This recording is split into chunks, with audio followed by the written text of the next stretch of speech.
এটা কি দেখতেছি আমি? খবর বলতেছি 2026-এ দুনিয়া খতম, মানে সব শেষ। পাহাড়, মানুষ, টাকা সব। যদি দুনিয়া সত্যই শেষ হয়ে যায় তাহলে এই টাকা জমিয়ে রাখার মানে কি? ব্যাংক থাকবে না, এটিএম থাকবে না, আর আমি বেঁচে থাকলেও টাকা দেখে শুধু আফসোস করব। এই শোন, আমাকে সবচেয়ে দামি ফোনটা দাও। দুনিয়া যদি শেষ হয় এই ফোনটাই হবে আমার শেষ ছবি আর শেষ ভিডিও। সস্তা ফোনে দুনিয়া শেষ করলে হালকের মান থাকবে না। এই গাড়িটা আমি বহুদিন ধরে দেখতেছি, আজকে আর হিসাব করব না। 2026 পর্যন্তই যদি দুনিয়া থাকে এই কয়টা দিন আমি রাজা হয়ে চলবো। শেষটা হোক গর্জে গর্জে।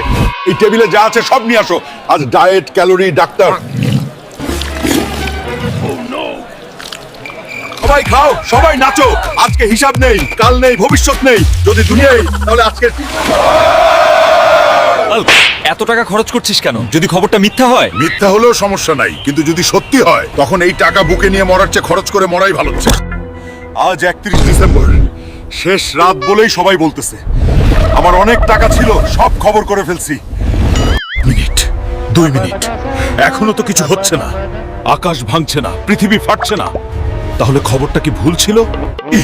নিউজ বলতেছে দুনিয়া একদম ঠিক আছে, কোনো খতম নাই। তাহলে আমি এত টাকা সব নিজের হাতে শেষ করে ফেললাম।